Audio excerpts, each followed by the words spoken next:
All right, good morning. I'm going to call the Capital Improvement and Planning Committee meeting to order for Thursday, July 27th, 2023. It is 8 a.m. and all members are present. First item of business is the July 10th, 2023 meeting minutes drafted by Steve. Has everyone had a chance, I guess, to review those? Or do you want to pass on those for today? I read them. I read them as well. Okay. Did anyone have any changes? The hyphens, I guess, are just in there for formatting. But the only thing I found that I wanted to add was in number 6. It said after Labor 23. I think it was Labor Day. Yeah, I had the same thing. Yeah. Outside of that, I felt, I could live. I had two things for you, Steve, mainly for completeness. Under item 2, where we have reorganization of the committee, you talk about how Tony makes the motion to keep the organization as it stands. I think you should actually write out like Malinowski chair, Palmer vice chair, Park clerk, just so it's very clear, because we do have to actually submit that to the town clerk for them to record. So if you could just put that somewhere in that section to understand like who the current, I think that would be helpful. No problem. And then my only other thing was under 4A, you said school committee, it's actually school administration. But I think these are your first minutes, so kudos on a great job. Thank you. Any other comments on the minutes? I'll move that we approve the minutes with the edits discussed in this meeting. Is there a second? Second. All right, it's been seconded. Any further discussion? Roll call vote. Jeff? Aye. Steve? Aye. Joe? Aye. Tony? Aye. And I am I as well. So that part is unanimous. I'm going to skip 3A and 3B. There's not been any significant updates on those two since the last meeting. So I will spare you some of the finer details until our next regularly scheduled meeting. But I would like to ask Mark to just give a quick update on the paving contract. Not that it's coming before capital for any sort of vote at this point, but I know that there was a supplemental paving contract issued, and given what we've had to do with the roads and now the sidewalks, I think it's important for the committee to understand what action the select board may take tomorrow. So thank you, Jason. So we had, as you're aware, Newton Street, we had some piping work and some replacement work that was done on that street. And as part of the project, there was the thought that curb to curb paving could be done, and it was included in the budget. When Karen Galligan left, she wanted to let the road settle before anything was done. And so the decision was not made before she left. However, in working with Abdul Al-Khatib, the interim, I can now say former interim, because our new DPW superintendent started this week. So we're all very excited about that. We took a look at that and agreed that it should be paved curb to curb the length of the road. But we could not amend the current contract in order to do that. So a separate bid was created to put out to get pricing for that. And we also added a bid alternate to repair the sidewalk at Liberty and Stockwell. I think this committee is very familiar with that request. You've seen it in a number of iterations from, I believe, the same person, Mr. Tobin. So we put that out. Pricing came back very good. We had about $525,000 left in the appropriation for Newton Street. I don't have it in front of me, but I believe the bid for the paving was about 241, 242. Left us with plenty of money. I think it's a great result. Mr. Malinowski would say to you, well, look, when we actually reduced the authorization the first time, we left ourselves a little bit of room, and this is about the amount of room that we thought we'd have to be able to give back. So I guess it puts us about in the place where we thought we'd be, but the pricing was very good, especially to be getting it in the during the summertime when most people have their work all set. Lazaro Paving is the company. They really do a nice job. References checked out well, and Mr. Akatib was very familiar with them, has used them in the past, so good company. They also came in with a bid for the sidewalk repair at Liberty and Stockwell of just over $41,000. There was a $50,000 allocation for sidewalk work in the budget this year, and I believe that is what the selectmen would tap to fund that. Again, we thought that could go north of 50, maybe close to $60,000. We put it out to bid, so again, good result, and hopefully those two items will be taken off the table in short order should the board award the contract tomorrow, get the contract done, signed, paperwork in process, and see how quickly we can get Lazaro in to do the work.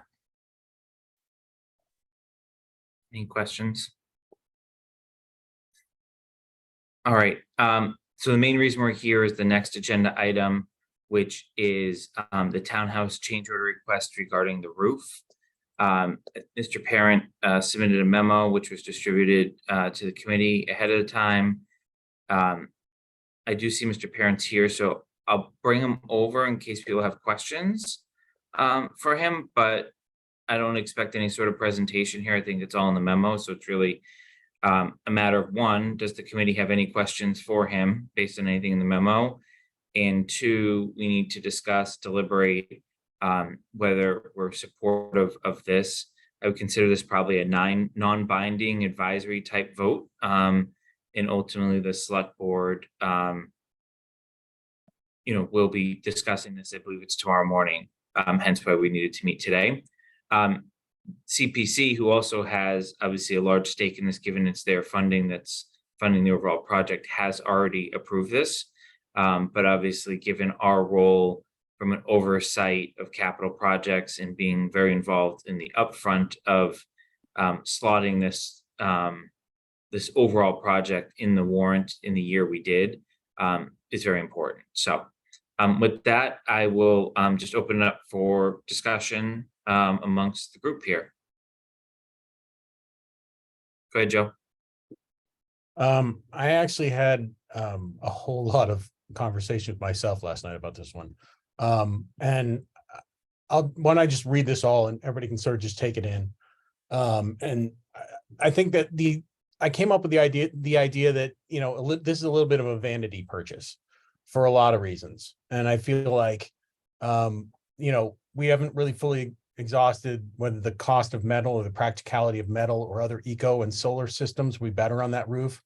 If you were looking at doing some solar with it, it might offset some of our footprint, given that we're going to move over our vehicles to electricity, among other things, and also help to provide an income stream back to the town in electricity, to offset some of the cost of maybe having a different type of roofing system.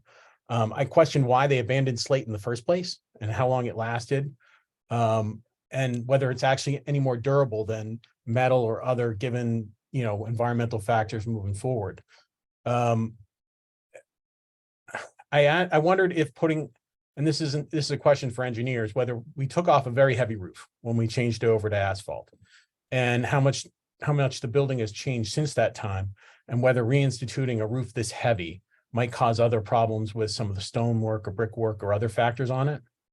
I also wasn't sure what the increased cost was going to affect our insurance costs moving forward, and given the different type of roof that we're putting on. I felt that there was also might be issues between that's the type of roof that absorbs a lot more heat than some other types of roof, and whether that might affect the HVAC and heating systems that are in there currently. The environmental impacts of the different types. I think slate would probably be a better environmental impact surface than asphalt, but is it better than metal and the productions of creating it? I think those are a lot of the issues that I was arguing with, or sort of debating with myself last night. I'm not sure any of them help us to make a decision, but I certainly thought that, we were coming into this without necessarily a full armed contingent of options available to us. The other thing I might mention to you guys is that, if you told me that I could spend 90,000 on that roof now versus 230,000 right now, even though I know that there's a certain portion of CPC money that comes from the government, what about a third? So if you told me that I could then take about $85,000 or $90,000 of this purchase, and instead of doing slate, do asphalt and take that 90,000 and reinvest it somewhere else for 25 to 30 years, I would be very confident that I could get at least the cost of asphalt replacement in 25 years, or maybe even more. And that's sort of what we're taking away from our taxpayers and money. And we're also taking away from our potential CPC funds moving forward to do other projects, which is why I thought it might be this. I'm not saying that John's wrong or that this is a bad decision. I'm just saying that that's where we are capital wise. So, are we taking away from other projects? It's like, are we doing another Gilded Gates mansion by putting slate on this roof instead of reallocating that money to other projects, or allowing it to be allocated to other projects over the next 25 years? I'm gonna see if there's other commentary, then John, I'll let you weigh in on the end. So Jeff, Steve, Tony, any thoughts similar to Joe's, contrary to Joe's, or any other questions or comments you want to get out there for John to be able to address?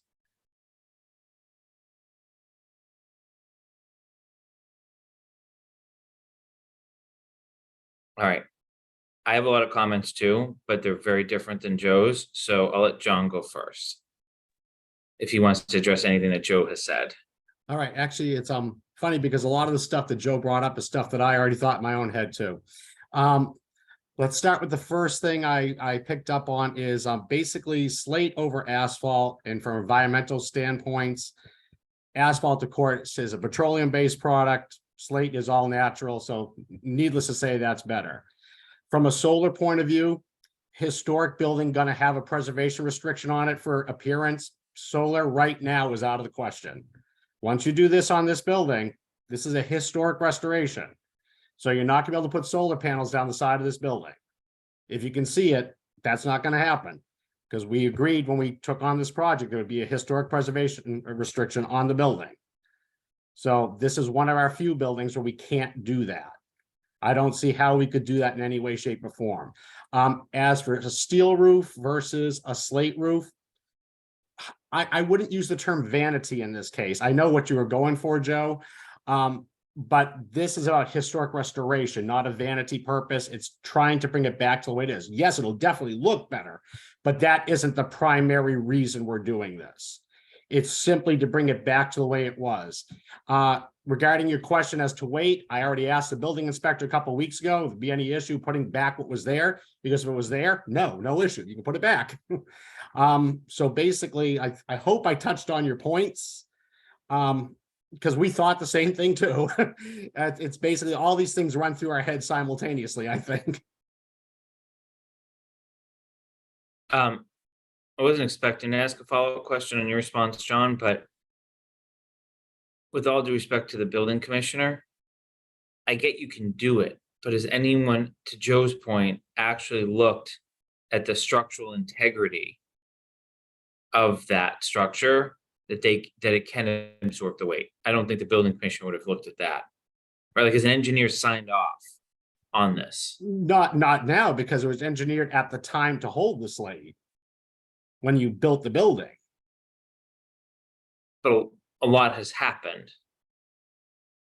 In regard to the 100 building years. structure, What? the building structure is still the original structure. I understand, but it's gone through 100 years of environmental factors. I mean, if we want to spend some more money, I'm sure we can grab an engineer out there to throw something together quickly. I don't want to spend more money, but I think it's a valid question that Joe had, that I don't know that answer solely is enough comfort for me on that particular point. I wasn't even thinking about it. It's a good point by Joe. Clearly you had been thinking about it, but I could be wrong. I just don't think the building commissioner is saying it's okay to do, but no one's looked at the actual structure to understand its current integrity. The building commissioner was up on the roof actually when we had to replace some of the crickets and stuff. So I'm sure he looked inside, but we could take him up through the attic again.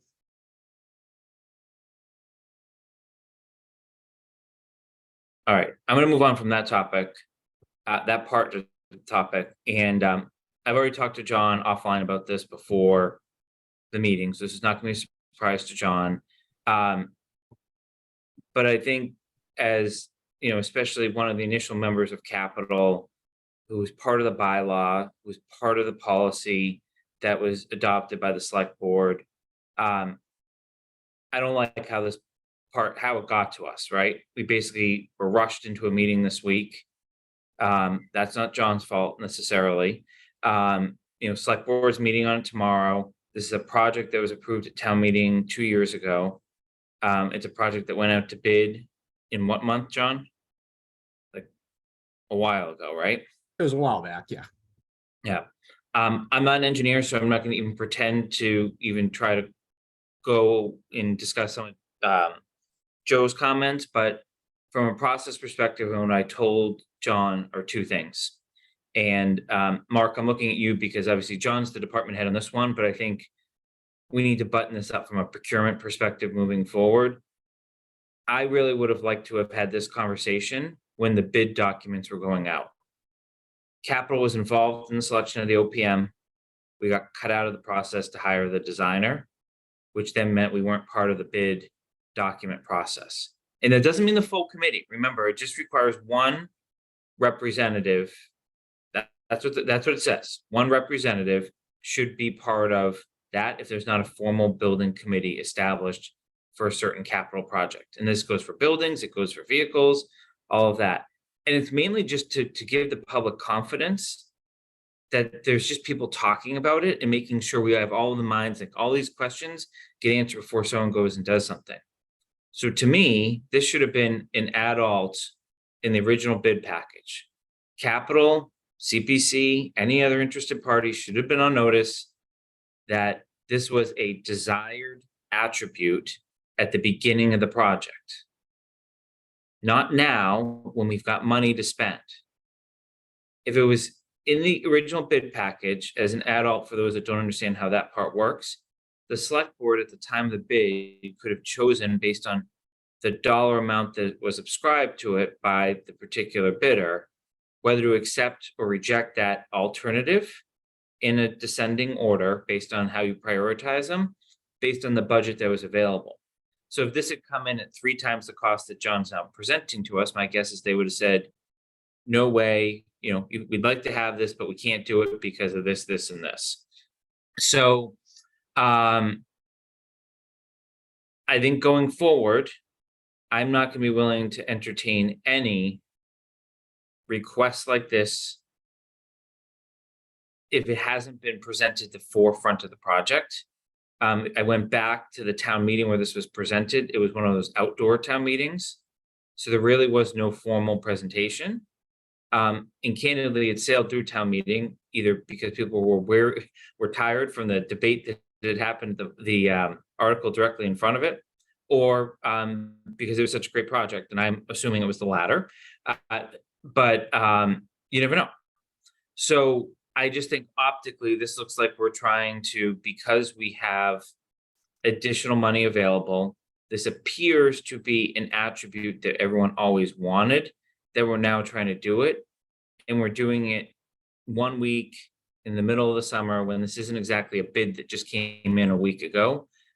This is clearly something that had been in the works for a while. And I've encouraged John and I'm encouraging Mark to relay back to the department heads.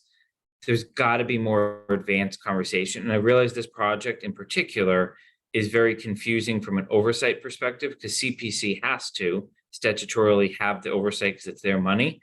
But Capital has oversight on all funding. Even if this was a grant you had gotten through some historic preservation, we still would have had a say in that. And we've also seen how grants can go awry too, obviously, in this town.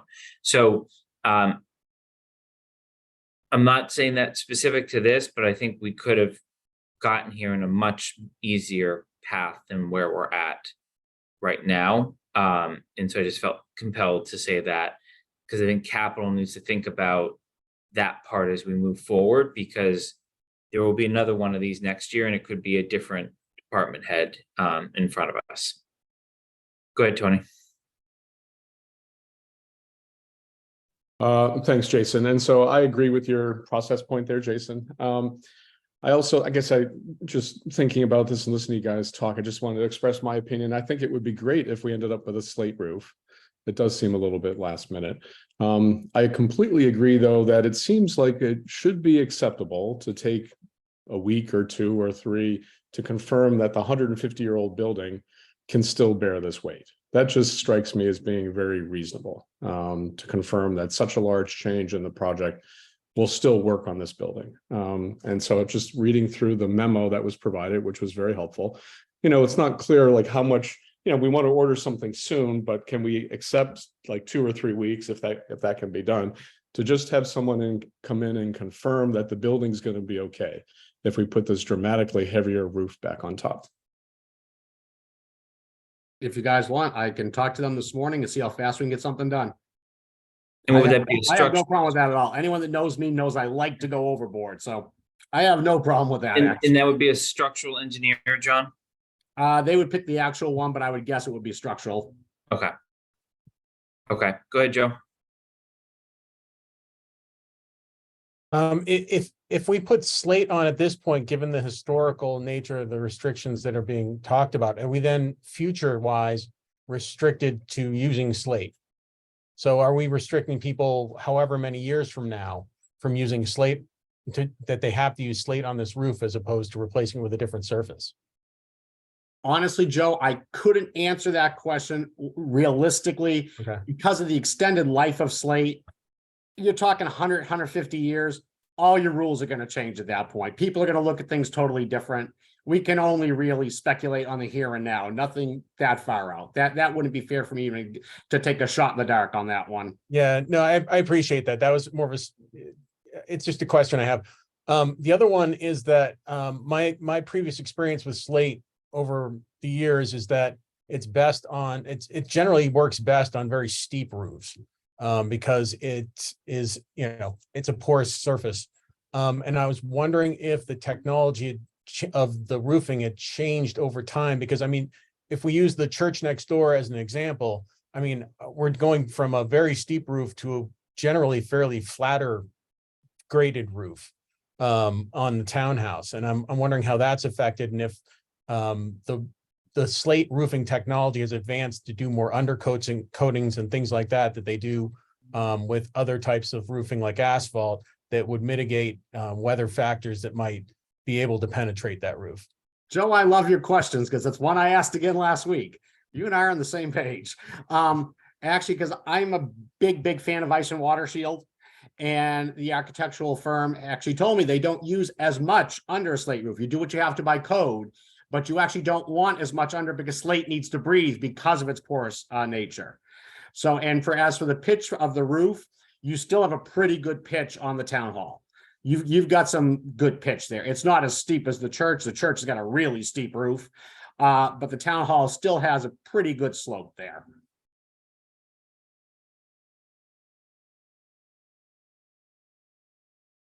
All right, is there any further discussion before I try to put this into a motion?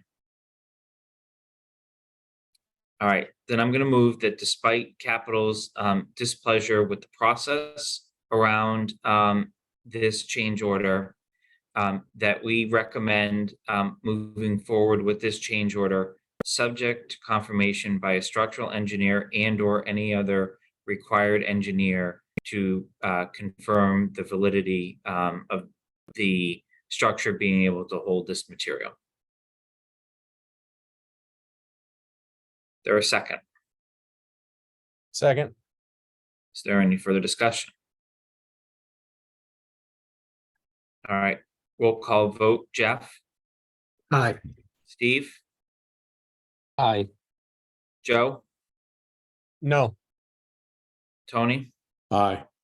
and I'm I as well. So that's a 4-1 vote, John. So we'll make sure the select board's aware of this. I think you can talk to Mark about whether you wait for their vote, or you go start with our at least recommendation from today. All right, appreciate it, everyone. Thank you. All right. thanks, John. Have a Thank great you. one.